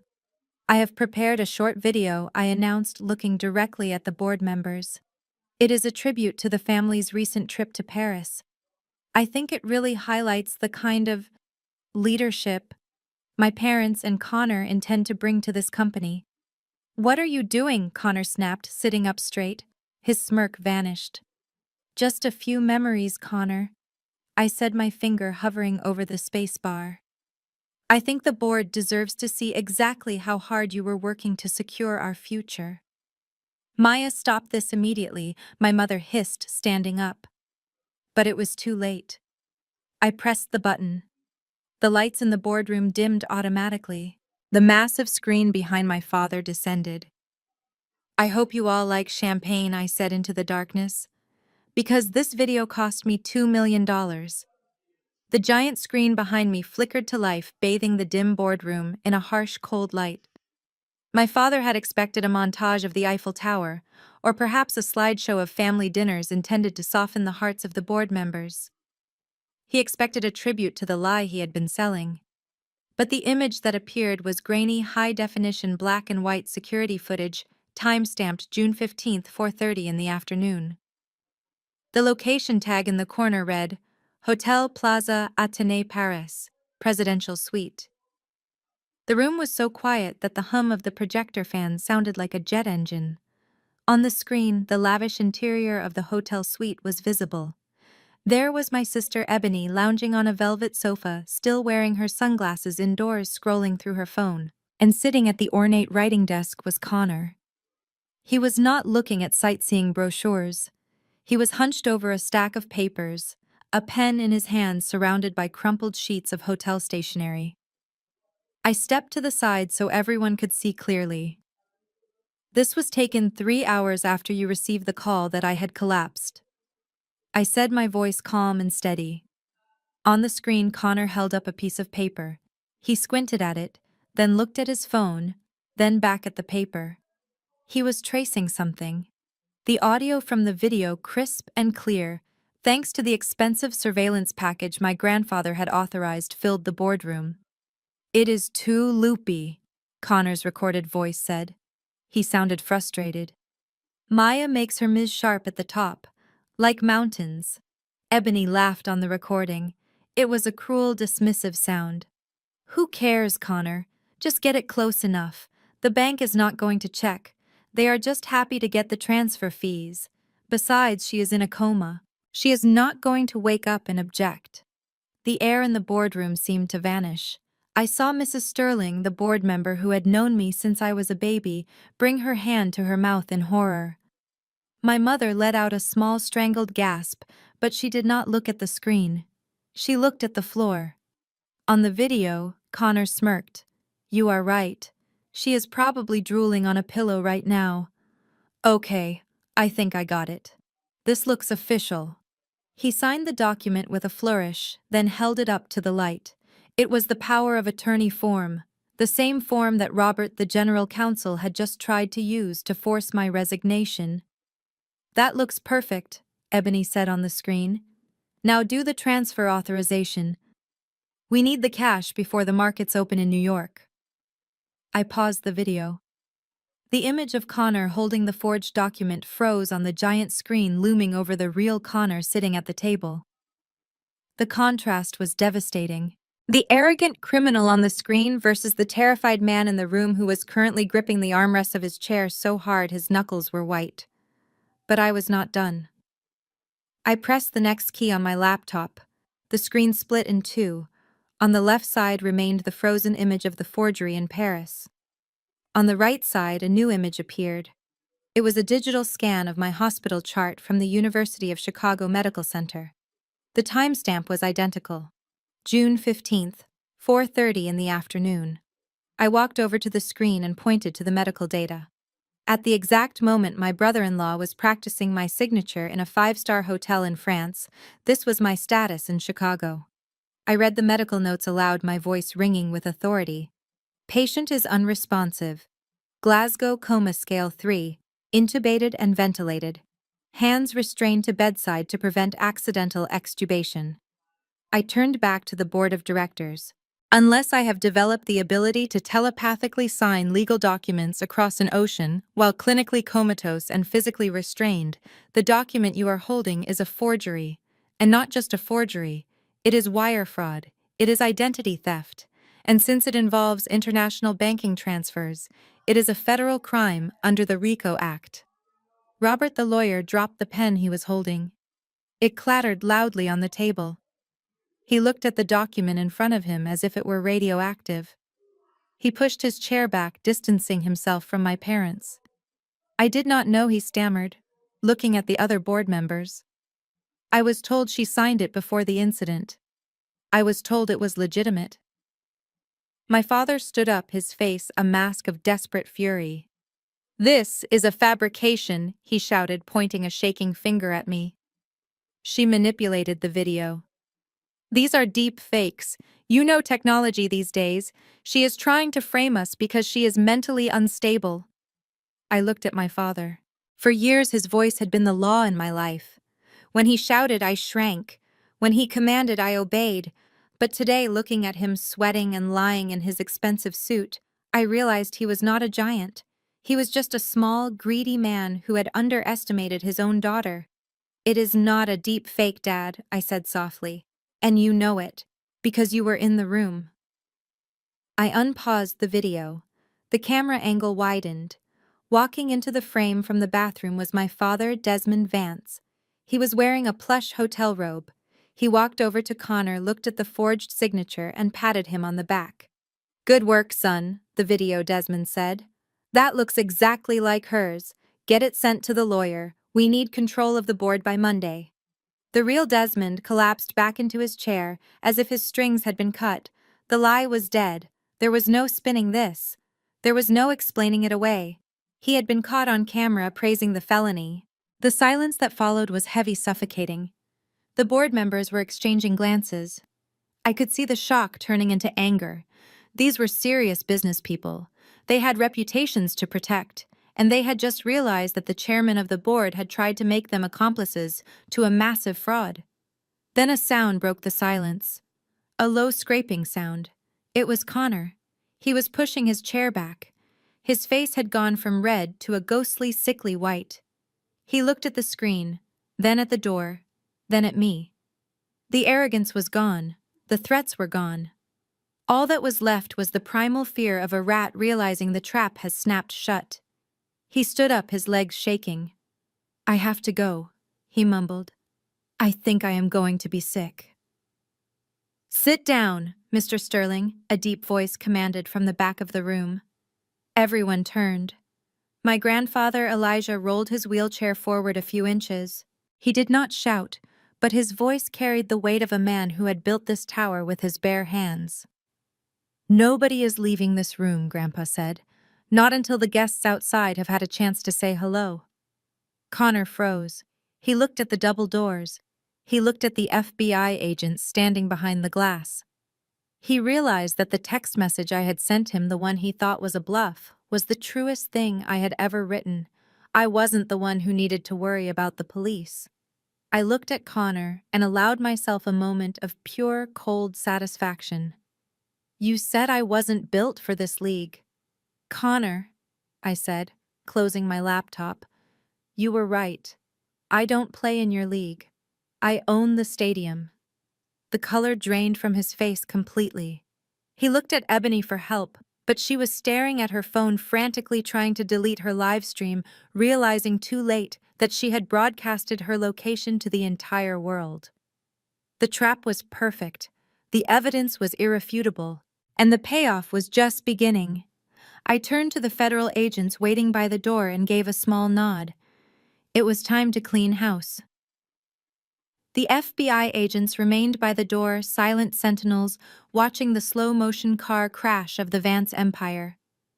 My grandfather did not move from his wheelchair, but his presence filled the room like a thundercloud. The air conditioning hummed, but the temperature in the room felt like it had dropped 20 degrees. I turned back to the screen. The video of the forgery was damning, but it was just the method. Now I had to show them the motive. I had to show them exactly how cheap their integrity really was. I pressed the forward key on my laptop. The video of the hotel room vanished, replaced by a complex color-coded flowchart. It looked like a spider web with lines stretching from the company's main operating accounts in Chicago to a series of opaque destinations around the globe.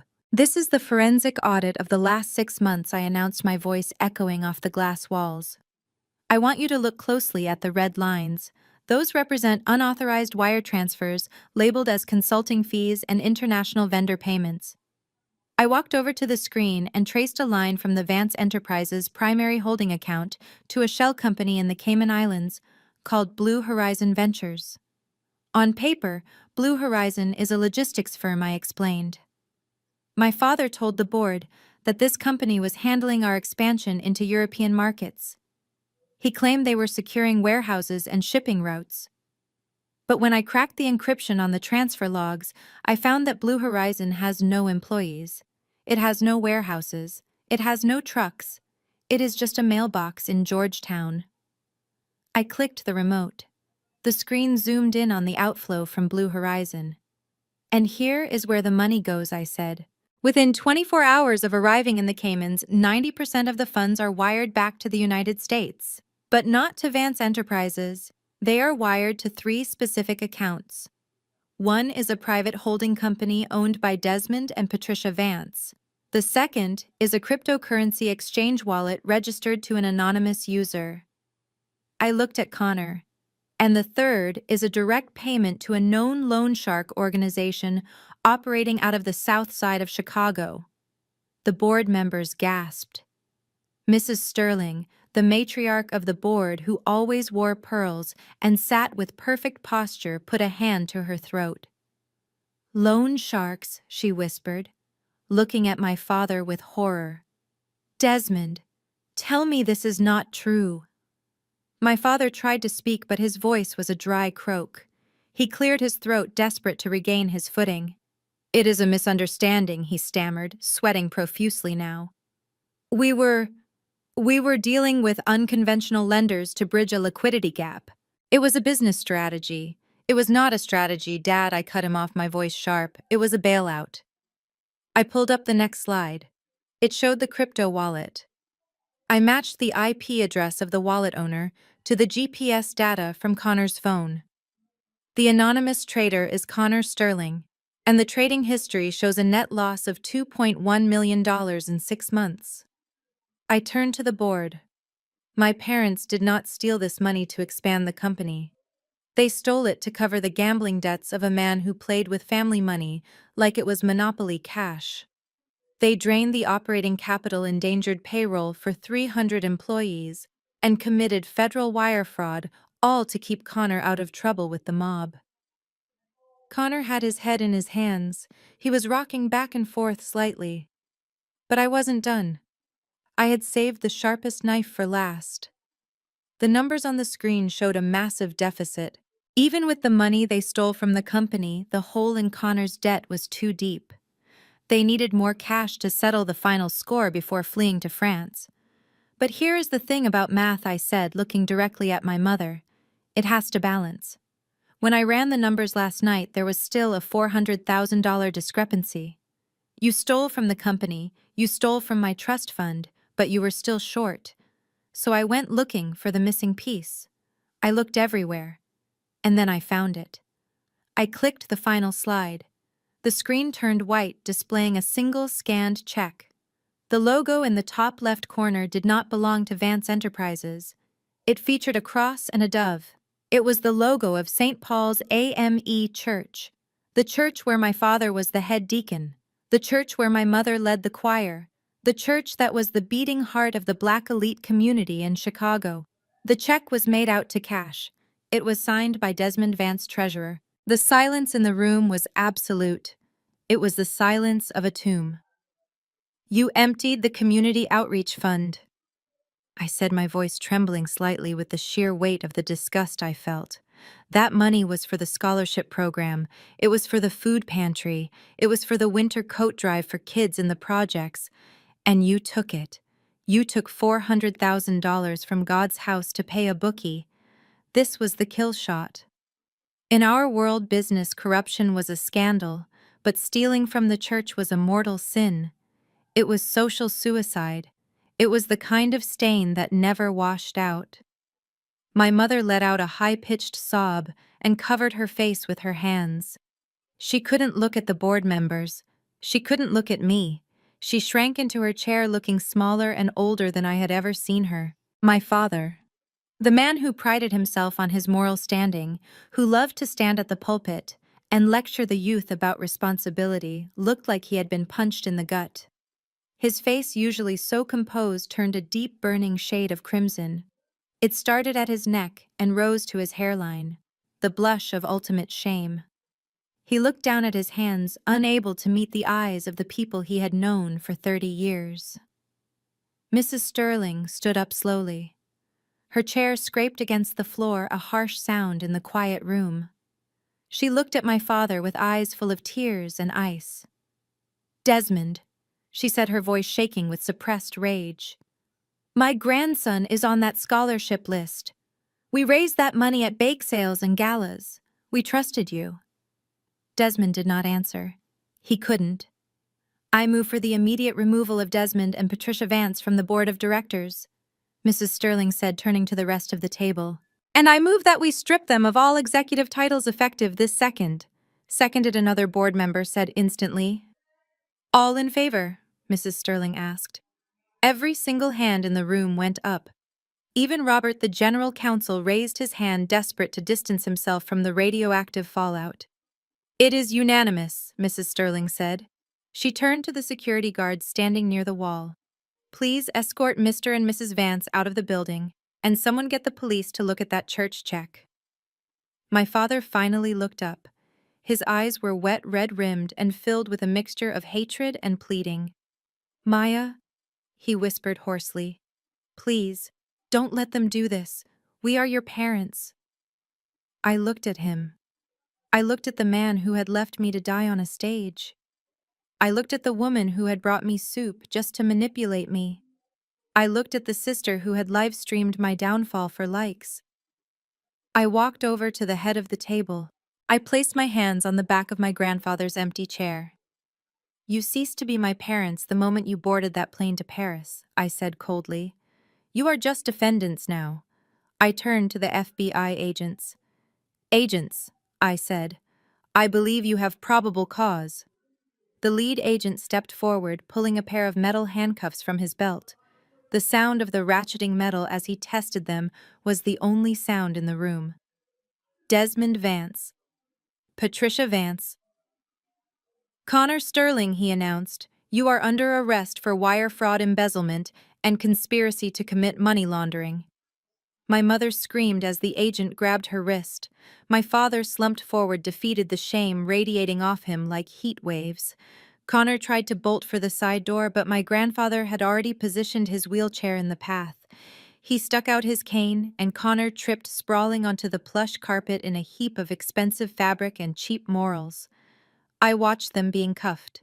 I watched the tears, the begging, the sheer indignity of it all. And for the first time in my life, I didn't feel the urge to fix it. I didn't feel the need to balance the equation. The numbers finally added up. They had subtracted themselves from my life, and the result was peace. The double doors of the boardroom swung open with a finality that made the air in the room vibrate. It was not the catering staff bringing in coffee to smooth over the tension. It was a squad of 6 federal agents wearing navy blue windbreakers with yellow lettering that spelled out FBI Financial Crimes Division. Behind them stood 2 uniformed Chicago police officers.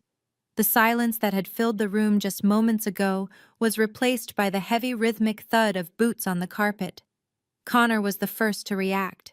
The survival instinct of a desperate man took over. He scrambled backward, knocking his heavy leather chair to the floor with a loud crash. He looked at the side exit, the one reserved for emergency evacuations, and made a break for it.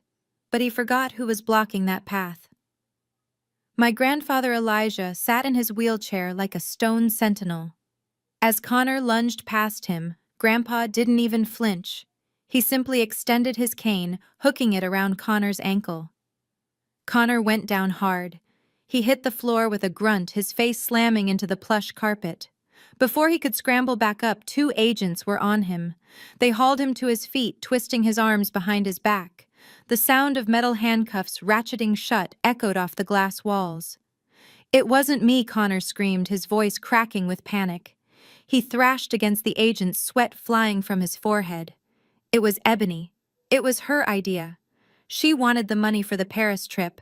She told me to forge the signature. I was just doing what she said. I looked at my sister. Ebony was sitting frozen in her chair, her phone clutched in her hand. Her face went slack as she heard her husband throw her to the wolves to save his own skin. The love match of the century reduced to finger-pointing in less than 10 seconds. The lead agent walked past Connor and stood in front of my parents. He did not pull out handcuffs for them, not yet. Instead, he pulled out 2 thick envelopes. Desmond and Patricia Vance, he said, his voice devoid of any emotion. You are being served with federal indictments for conspiracy to commit wire fraud, embezzlement, and forgery. You are ordered to surrender your passports immediately. You are not to leave the state of Illinois. A grand jury has been convened, and your arraignment is set for Monday morning. My father took the envelope with trembling hands. He looked at it as if it were a death sentence. For a man like Desmond Vance it was. The public trial, the media circus, the loss of his reputation. It was a fate worse than prison. Then my grandfather cleared his throat. The sound commanded the attention of the entire room. He rolled his wheelchair forward until he was face to face with his son. Desmond, Grandpa said quietly, "Do you remember the morality clause in the original trust documents? The one I wrote when I handed the company over to you 20 years ago?" My father looked up, his eyes wide with fear. "Dad, please," he whispered. "It states that any heir who uses the company assets for criminal activity or brings public shame upon the Vance name is automatically disinherited," Grandpa quoted from memory. "I am triggering that clause today. As of this moment, you are stripped of your shares.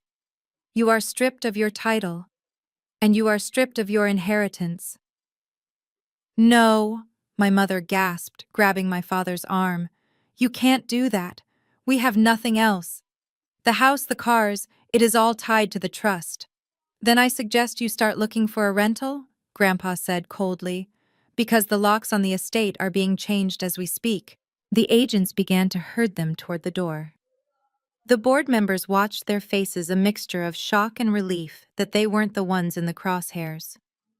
As they passed me, my mother stopped. She dug her heels into the carpet, resisting the gentle pressure of the agent's hand on her elbow. She reached out and grabbed my hand. Her grip was tight, desperate, her nails digging into my skin. "Maya," she pleaded, tears streaming down her face, ruining her perfect makeup. "You have to stop this. You can't let them take everything. We are your parents. We are your family." I looked down at her hand holding mine.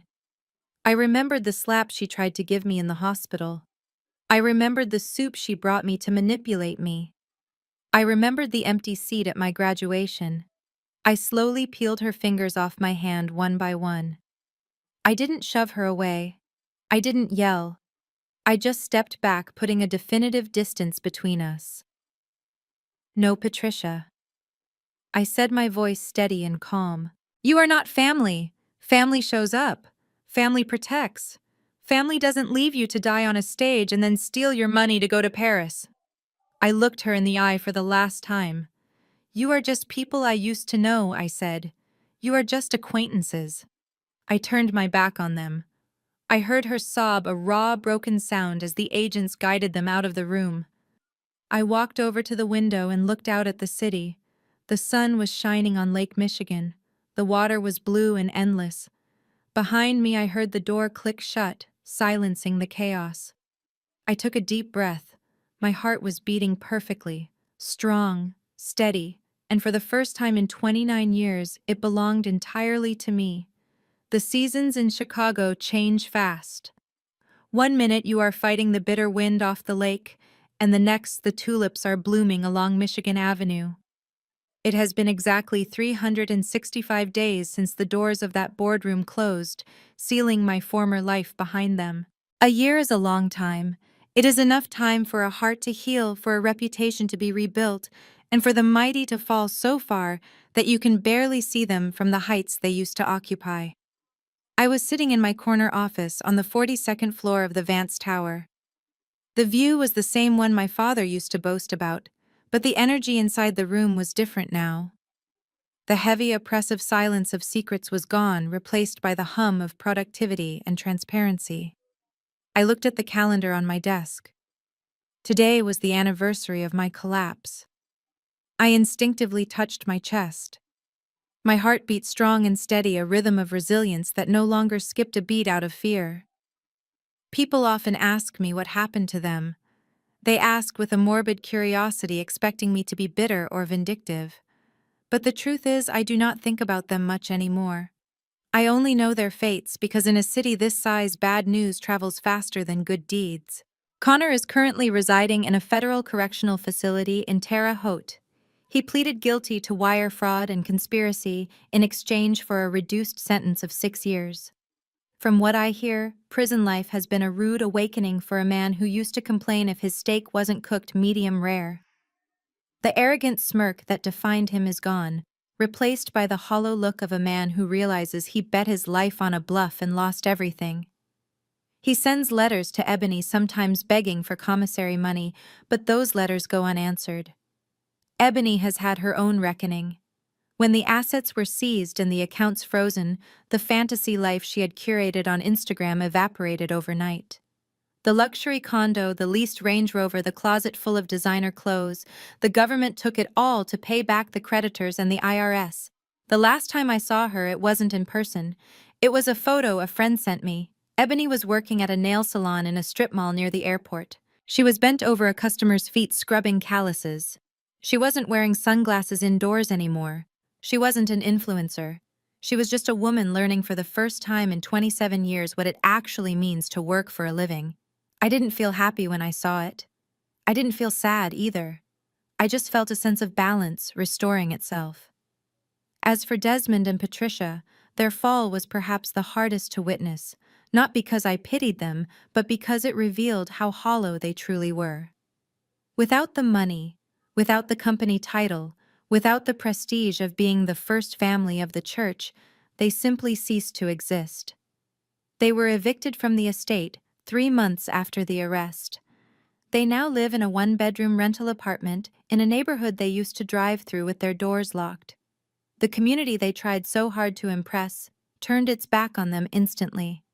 The church removed my father from the deacon board. The country club revoked their membership. They are pariahs, ghosts haunting a city that has already moved on. My mother reportedly tells anyone who will listen that I am an ungrateful child who stole their legacy, but nobody listens anymore. Their currency was their image, and that currency has been devalued to 0. I checked my watch. It was 7 in the evening. I had a dinner reservation. I packed up my laptop, grabbed my coat, and walked out of the office.